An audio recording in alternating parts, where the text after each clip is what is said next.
সকলেই দোয়া করবেন। প্রাথমিক অবস্থায় ছাত্র ছিল হয়তো 15-20 জন, এরপরে হয়তো 30-40-50 জন, এরপরে 100 জন। আলহামদুলিল্লাহ, এরা আপনাদের দোয়ার ফসল, আপনাদের সহযোগিতার ফসল, আপনাদের পরিশ্রমের ফসল। আলহামদুলিল্লাহ, আপনাদের পরিশ্রমের বিনিময়ে, দোয়ার বিনিময়ে আজকে আপনাদের এই মাদ্রাসায় 450 ছাত্র, 450 ছাত্র এই মাদ্রাসায় বর্তমান লেখাপড়া করতেছে। আমার মনে হয় গাজীপুর থানার মধ্যে এতগুলো ছাত্র কোনো মাদ্রাসায় নাই। গাজীপুর থানার মধ্যে কোনো মাদ্রাসায় এতগুলো ছাত্র নাই। হাজার শুকরিয়ার বিষয়।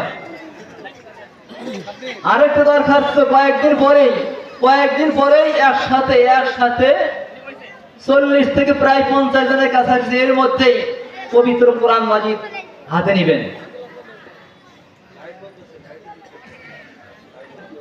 আল্লাহ রাসূল বলেন যে খায়রুকুম মান তাআল্লামাল কুরআন ওয়া আল্লামা, দুনিয়ার মধ্যে ওই ব্যক্তি সবচেয়ে উত্তম, সবচেয়ে শ্রেষ্ঠ যে নিজে কোরআন মাজিদ শেখে এবং অপরকে শিক্ষা দেয়। তো আপনার সন্তানকে উত্তম বানাইবেন না কেন?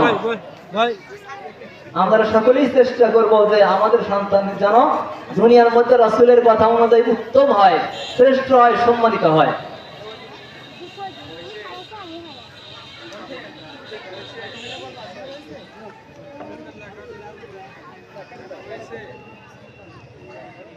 দেখান, যাদের লেখা হয়েছে দেখান, পিছনে যারা আছেন তারা উঁচু করে দেখান।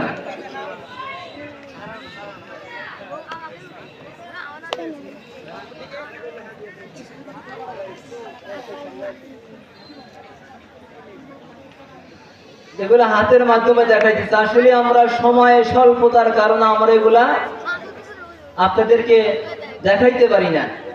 আমরা অনেকেই জানি না যে নামাজের মধ্যে ফরজ কয়টা। ছোট্ট ছোট্ট পোলাপান এদের মুখস্থ হয়ে গেছে। নামাজের মধ্যে ওয়াজিব কয়টা, কি কি এদের মুখস্থ হয়ে গেছে। 2 রাকাত নামাজ পড়তে কতগুলো মাসআলা আছে। সেজদা করা কি, সেজদার মধ্যে 3 বার বলবে না, 4 বার বলবে না, 7 বার বলবে, বলাটা আবার কি, এগুলো ওরা শিখছে। 2 রাকাত নামাজে 60টি মাসআলা, পুরা 60টি টোটাল মাসআলা শিখছে। অথচ আমরা কেউ ওযুর 4টা ফরজ আমরা জানি না।